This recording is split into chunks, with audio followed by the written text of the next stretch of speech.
Look, I'm not saying I joined the Galactic Diplomatic Corps because I wanted to show off. That would be petty. I joined because the pay was excellent, and because someone had to make sure humans didn't accidentally start an interstellar war by using the wrong fork at a state dinner. My name is Jake Donovan, and I'm what they call a diplomatic security officer, which is a fancy way of saying I stand around looking intimidating while important people argue about trade routes.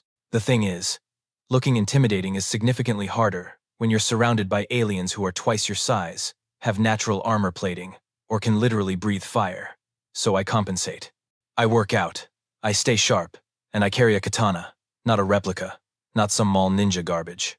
A genuine, folded steel, been in my family for 12 generations. Katana that my great-great-grandfather carried in a war that most of the galaxy has never heard of. It's beautiful, it's deadly, and apparently, it's hilarious. Is that a letter opener? Commander Thorvik asked the first time he saw it strapped to my side.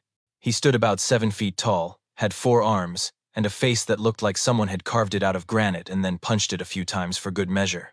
His species, the Kryn, were the military backbone of the Galactic Council. They were tough, disciplined, and about as subtle as a brick through a window. It's a sword, I replied, keeping my voice level. A sword.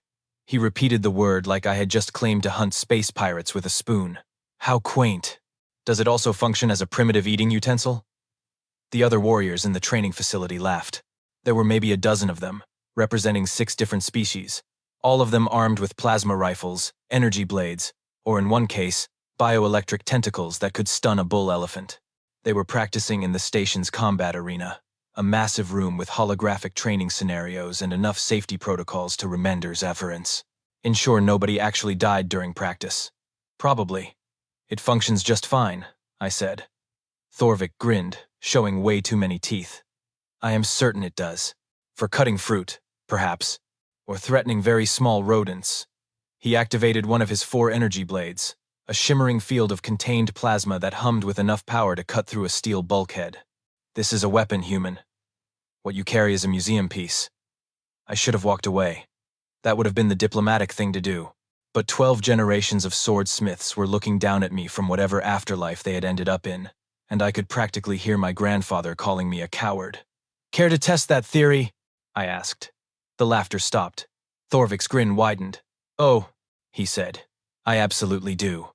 Before Thorvik could officially challenge me to a duel that would probably get me fired. A small furry blur inserted itself between us. Lieutenant Pip was about 3 feet tall, looked like someone had crossed a rabbit with a nervous breakdown, and was quite possibly the only genuine friend I had on this floating diplomatic circus. Commander Thorvik, sir, with all due respect, which is considerable, perhaps we should all calm down and remember that this is a training facility designed for practice and professional development, not for settling disagreements that might result in incident reports that I would have to file. And I really hate filing incident reports. They take forever. And, Pip, I said gently, breathe. He took a breath. His whiskers were twitching at maximum velocity. Jake, Commander, please, can we just acknowledge that both weapon systems have their merits and move on with our lives like reasonable sentient beings? The human claims his primitive blade is effective, Thorvik said, crossing all 4 arms in a gesture that was somehow both impressive and deeply condescending. I merely wish to demonstrate the superiority of modern combat technology. It is educational. The diplomatic corps values education, does it not? That depends on the lesson, I muttered.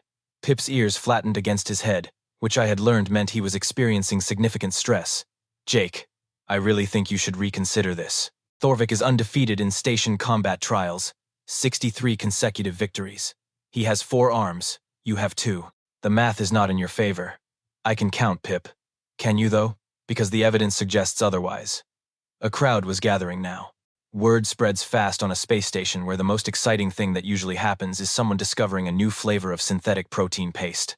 I spotted Ambassador Krelok slithering through the assembled aliens, his serpentine body weaving between legs and appendages. Krelok's was a Cytherian, which meant he was cold-blooded, silver-tongued, and absolutely lived for drama. Oh my, he hissed, his forked tongue flickering with what I can only describe as malicious glee. Is this what I think it is? Are we about to witness a formal sparring match? How delightfully barbaric. I mean, how wonderfully traditional. Someone fetch the recording drones. This must be documented for posterity, or for the memorial service. Whichever comes first. There will be no memorial service, Pip squeaked. Well, not for the commander, certainly, Krelox agreed. Thorvik's expression darkened. You doubt my victory? Oh no, no, Krelox said smoothly. I doubt nothing. I merely observe, and occasionally commentate. Speaking of which, shall I provide live analysis for our assembled audience? I do have experience in sports broadcasting from my youth. Granted, it was announcing ritual combat where the losers were fed to carnivorous plants, but the principles are the same. I should mention that I hadn't actually agreed to anything yet, but between Thorvik's ego, Krelox's showmanship, and the fact that at least 40 aliens were now watching us, with varying numbers of eyes, backing down would have been worse than losing. Sometimes you have to commit to stupid decisions just to maintain credibility. Fine, I said. Formal sparring match. Standard non-lethal protocols. First to yield, or first to land a decisive blow. Thorvik nodded, his grin returning. Agreed. Shall we say 1 hour? That gives time for the proper arena setup, and for you to perhaps reconsider this foolishness. 1 hour works, I said, ignoring the second part. As Thorvik strode away to prepare, radiating confidence like a small sun radiates heat, Pip grabbed my sleeve with one tiny paw. Jake, he said quietly, I know you think you know what you're doing, but I've seen Thorvik fight. He's fast, brutally fast, and those energy blades can adjust their length mid-combat. And he has 4 of them. 4, Jake. That's 4 more than most people. Thanks for the math lesson, Pip. I'm serious. He once disarmed 3 opponents simultaneously, while using his 4th blade to deflect incoming fire. He's trained in 7 different Kryn combat forms. He meditates 4 hours daily on warfare strategy. Pip. I put a hand on his shoulder. Trust me. His whiskers drooped. You didn't train today, did you? You spent the morning reading and drinking coffee. I spent the morning maintaining my edge, I corrected. There's a difference. That's not reassuring. It wasn't meant to be. Krelox slithered past us, already speaking into a comm device. Yes, Combat Arena 3, 1 hour. Spread the word. Oh, and start a betting pool. I'm putting 500 credits on the Kryn commander. No offense to our human friend, but I'm a realist, and I do enjoy credits. Pip looked up at me with huge, worried eyes. The betting odds are going to be terrible for you. Good, I said. That means if I win, you can make a fortune. If you win? Jake, the odds are probably going to be 100 to 1. I smiled. Then bet everything you have, Pip. Trust me, this is going to be the easiest money you ever make. He stared at me for a long moment, then his whiskers perked up slightly. You know something? I know several things. For example, I know that Thorvik has never fought anyone trained in traditional earth sword arts. I know that energy blades have a predictable activation sequence. And I know that confidence is often the difference between victory and defeat. And you're confident? Pip, I said, heading toward the locker room to prepare. I'm so confident it's bordering on arrogance. Now go place that bet before the odds get worse. 53 minutes later, Combat Arena 3 looked like the galaxy's weirdest sporting event. The circular platform in the center was surrounded by tiered seating that had somehow filled with what I estimated to be 200 spectators from at least 20 different species. Some had eyes. Some had eye stalks. One appeared to be a sentient cloud of gas that was just sort of hovering near the back, presumably watching through whatever weird sensory organs sentient gas clouds have. The betting pools, according to Pip's frantic whispered updates, had indeed settled at 100 to 1 against me. He had apparently mortgaged his entire month's salary on my victory, which either made him the most loyal friend in the galaxy, or the dumbest, possibly both. Krelox had positioned himself at what he was calling the commentator's platform, which was really just an elevated section of seating where he could see everything and make sure everyone could hear him. He was speaking into a voice amplifier, his theatrical nature on full display. Ladies, gentlemen, and assorted other configurations of sentient life, he announced, his voice dripping with dramatic flair.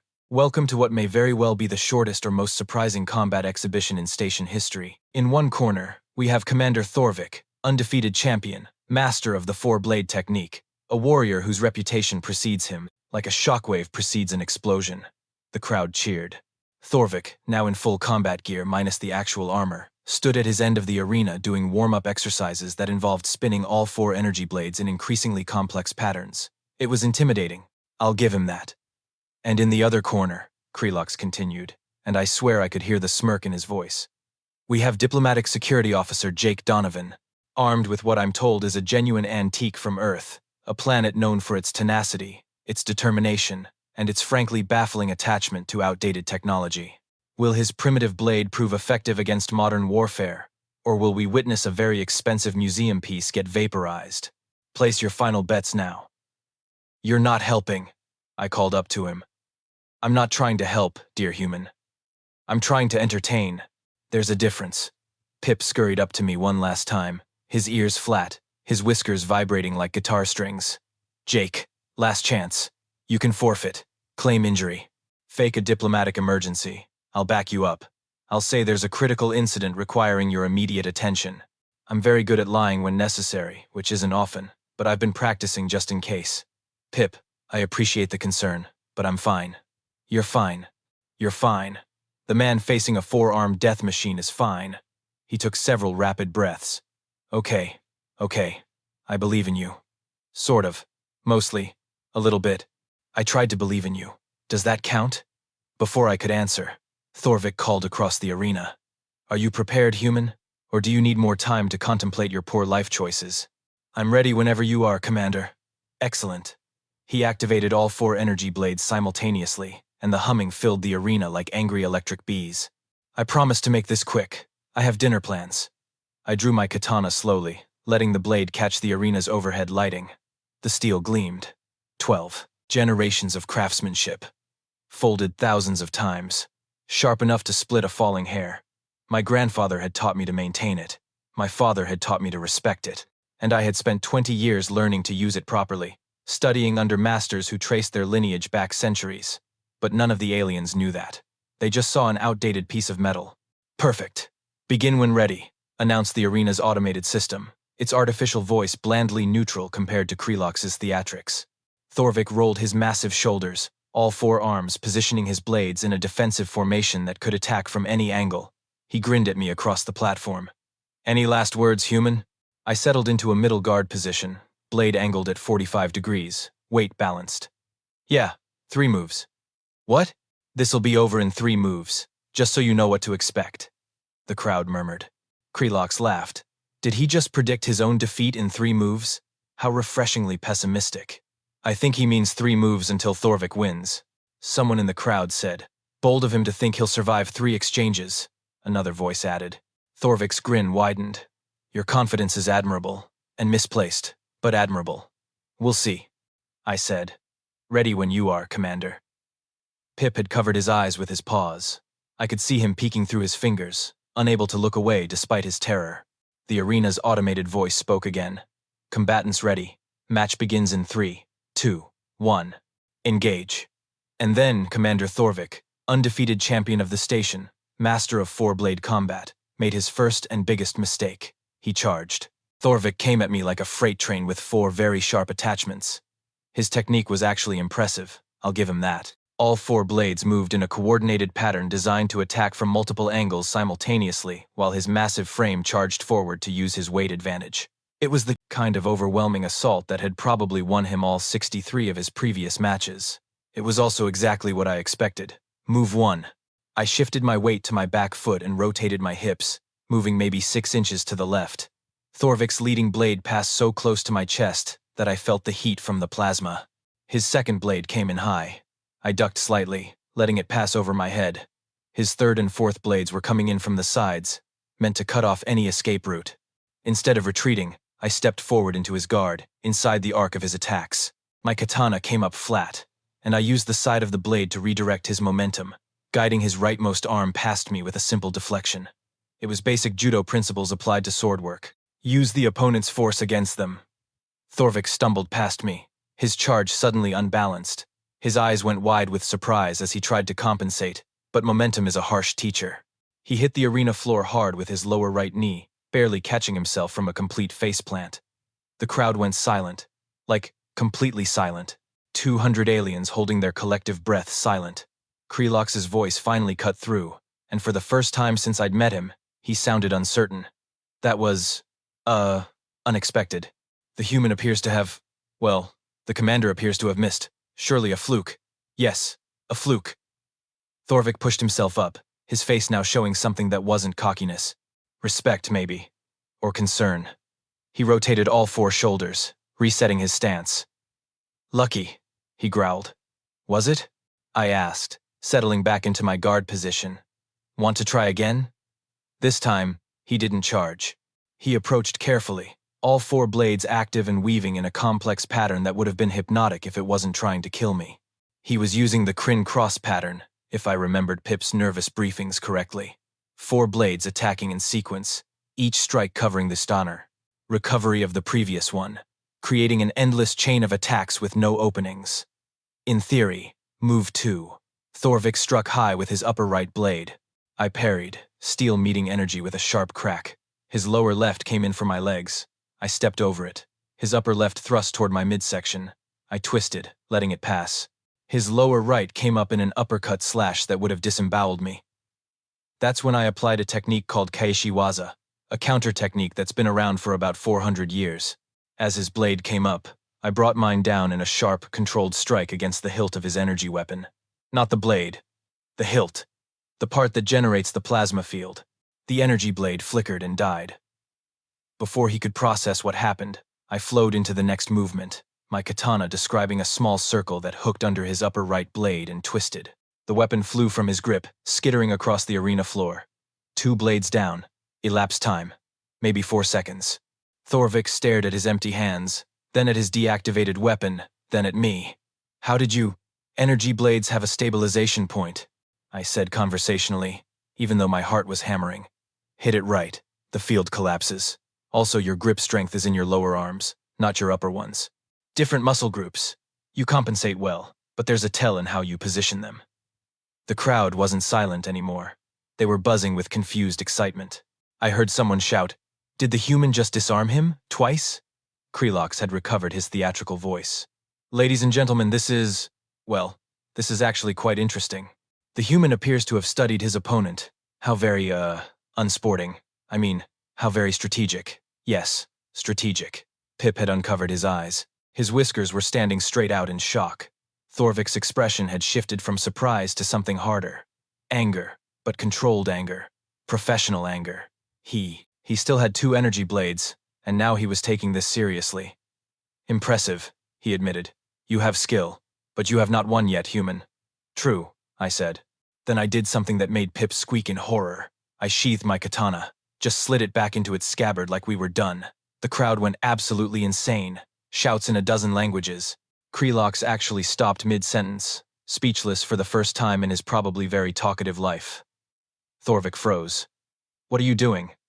"Giving you a fair chance," I said. 2 blades versus 1. Seems more sporting. His eyes narrowed. "You mock me." "No, Commander. I respect you. That's why I'm making this interesting," he roared, a deep sound that rattled my chest, and came at me with everything he had left. Both blades moving in perfect synchronization, high and low, a scissor attack meant to cut me in half regardless of which way I dodged. It was a good attack. A great attack, even. It was also committed. Fully committed. No feints, no deception, just pure aggressive power. Move. 3. My right hand went to the handle of my katana. My left hand steadied the scabbard. I dropped my weight, bending my knees, and drew. It's called Batojutsu, the art of drawing the sword. Some people know it as Aido. The principle is simple. The draw itself is the attack. The blade comes out of the scabbard at maximum speed along a precise cutting line, and if you do it right, the fight ends before your opponent realizes you've moved. I'd been practicing this draw since I was 8 years old. My blade sang as it left the scabbard, a high, clear note of folded steel cutting air. It passed through the space between Thorvik's 2 energy blades, between his 2 swings, and stopped exactly 1 millimeter from his throat. 1 millimeter. Close enough that he could feel the cold metal against his skin, close enough that everyone could see it, too close for him to do anything about it. Time seemed to freeze. Thorvik's blades hummed on, either side of me, but they had already passed their striking points. To complete his attack would mean driving his throat onto my blade. The arena went so quiet I could hear my own heartbeat. "Decisive blow," I said softly. "I believe that means I win." Thorvik's eyes met mine. For a long moment, neither of us moved. Then, slowly, carefully, he deactivated both his remaining energy blades. "I yield," he said, his voice barely a whisper. I withdrew my blade, stepped back, and sheathed it in one smooth motion. The arena exploded with noise, and Krelox, recovering his composure, shouted over the chaos. 3 moves. The human called it. 3 moves! Someone check my math, but I believe that makes everyone who bet on Thorvik significantly poorer. Pip was jumping up and down, his ears flopping wildly.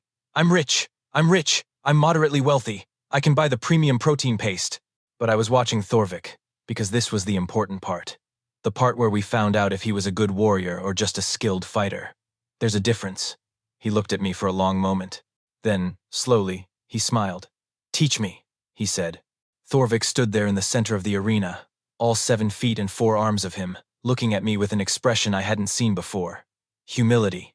It was weird on him, like seeing a mountain apologize for being tall. Teach you? I repeated, making sure I'd heard correctly over the chaos of the crowd. Yes. He gestured at his deactivated energy blade still lying on the arena floor. I have trained my entire life in modern combat. I have mastered every technique my people have developed over 3,000 years of warfare, and you defeated me in 11 seconds with a weapon that predates faster than light travel. Either you are the greatest warrior in the galaxy, or I have been missing something fundamental about combat. I suspect it is the latter. So, teach me. Before I could respond, Pip came bounding across the arena, practically, vibrating with excitement and what I assumed was the euphoria of sudden wealth. Jake! Jake! Do you have any idea how much money I just made? Do you? Because I don't. The numbers are too big. I'm still calculating. I might be able to afford actual Earth coffee. Pip, breathe. I am breathing. This is what breathing looks like when you're financially stable. Krelok slithered down from his commentator platform, his silver scales catching the light as he moved. His entire demeanor had shifted from mockingly superior to carefully calculating. Well. It seems I may have underestimated our human friend. A mistake I rarely make. By which I mean I make it constantly but never admit to it. Jake Donovan, was it? Tell me, what other hidden talents are you concealing? Can you fly? Shoot lasers from your eyes? Turn invisible when convenient? I can make a decent omelet, I offered. Fascinating. But seriously, his eyes narrowed. Where did you learn to fight like that? That wasn't standard military training. I've seen human soldiers fight. They're competent, tough. But that, he gestured at the arena, was something else entirely. The crowd was pressing in now, dozens of aliens all trying to get a closer look at the human who had just done the impossible. I could hear fragments of conversation in multiple languages, none of it entirely complimentary. Lucky Strike and Thorvik must have been ill, seemed to be popular theories. I should probably explain, I said, raising my voice slightly. The crowd quieted, because apparently everyone wanted to hear this. Before I joined the diplomatic corps, I studied kendo, and kenjutsu, and iaido, and about 6 other sword arts whose names you probably can't pronounce. For 20 years. Pip's ears perked up. 20 years? Jake, you're only 34. I started when I was 8. My family has been making swords for 12 generations. My great-great-grandfather carried this exact blade in a war on Earth. My grandfather taught me to maintain it. My father taught me to respect it. And I spent 2 decades learning to use it properly from masters who traced their teaching lineage back centuries. Thorvik's eyes widened slightly. You are a master warrior. A true master. Not a soldier, not a fighter. A master of an ancient art. I wouldn't say master. You stopped my killing strike with a draw technique that I did not even see begin. You predicted the match would end in 3 moves, and you were correct to the exact number. You disarmed me twice using leverage points I did not know existed on energy weapons. You are a master. Accept the compliment. Krelox chuckled. So the primitive weapon comment must have stung a bit, I imagine. Here you are, carrying a family heirloom representing 12 generations of craftsmanship and centuries of martial tradition, and we all called it a letter opener. How embarrassing. For us, not for you. You got to humiliate Thorvik in front of 200 witnesses. I suspect you're having a wonderful day. It has its moments, I admitted. An alien I didn't recognize, some kind of insectoid with way too many joints, pushed forward. You accept students? I wish to learn this technique. I have 4 arms like the commander. Surely I would be suited to your blade arts. I want to learn too, someone else called out. And I. Does it work with tentacles? Within about 30 seconds, I had somehow acquired approximately 15 potential students, all of them aliens who 5 minutes ago had been laughing at my sword. Pip leaned in close. Jake, I don't want to tell you your business, but I think you just accidentally became the station's most popular combat instructor. Also, Krelox is recording all of this. Also, I'm fairly certain you just changed interstellar military doctrine. No pressure or anything. I looked at Thorvik, who was picking up his energy blades with what looked like considerably more respect than before. "Commander, I was serious about teaching you. If you're serious about learning." He straightened, all four arms held in what I recognized as a crin salute of respect. "I am absolutely serious. I have been undefeated for 3 years. In those 3 years, I have learned nothing. Today, I was defeated in 11 seconds. In those 11 seconds, I learned that I know nothing. It is the most valuable lesson I have received in my entire military career." That's surprisingly philosophical. The Kryn are warriors, but we are not stupid. A warrior who cannot admit defeat is just a thug with weapons. A warrior who learns from defeat becomes stronger. I wish to become stronger. Krelox was definitely recording this. I could see the data crystal in his manipulator appendage glowing. This is wonderful, heartwarming even. The proud warrior humbled by the unassuming human. It's like a folktale. I shall write an opera about it. Or possibly a comedy. The line is somewhat blurred. "Please don't write an opera about me," I said. Too late. I'm already composing the tragic aria where Thorvik realizes his energy blades are useless. It's in B-flat. Very melancholy. I sighed. This was going to be a thing now, wasn't it? The human with the ancient sword who somehow became a combat instructor to aliens who had been mocking him an hour ago. "Fine," I said, addressing the crowd. "Anyone who wants to learn traditional blade work, meet me here tomorrow morning, 0600 station time. Bring whatever passes for athletic clothing in your species. Leave your egos at the door. And for the love of all that's holy, don't bring energy weapons. We're going back to basics." The crowd cheered. Actual cheering, for sword lessons. Pip tugged on my sleeve. "Jake, you realize you're still technically on duty as a diplomatic security officer, right? Like, you have an actual job that isn't teaching aliens how to be samurai?" "I'll file it as cultural exchange and interspecies cooperation training," I said. "The diplomatic corps loves that stuff." "You're going to file humiliating the station's combat champion as cultural exchange?" "Pip, I prefer to think of it as aggressive diplomacy." He stared at me for a long moment. Then he started giggling. The giggling turned into full laughter, his small body shaking with it. "What's so funny?" "You," he gasped between laughs. "You let them mock you for weeks. Weeks. You knew the whole time you could do this, and you just let them make fun of your sword, and you never said anything. Would you have believed me if I'd told you? No. That's what makes it perfect. You weaponized our assumptions." He wiped tears from his eyes. "Oh, this is beautiful. This is the best thing that's happened since I got stationed here. I'm putting a photo of Thorvik's face when you stopped that blade at his throat on my wall. I'm making it my screensaver. I'm getting it tattooed on my—" "Okay, Pip. I get it." Thorvik approached again, his expression serious. "Tomorrow morning then, 0600. I will be there. And Jake Donovan?" "Yes, Commander. Thank you.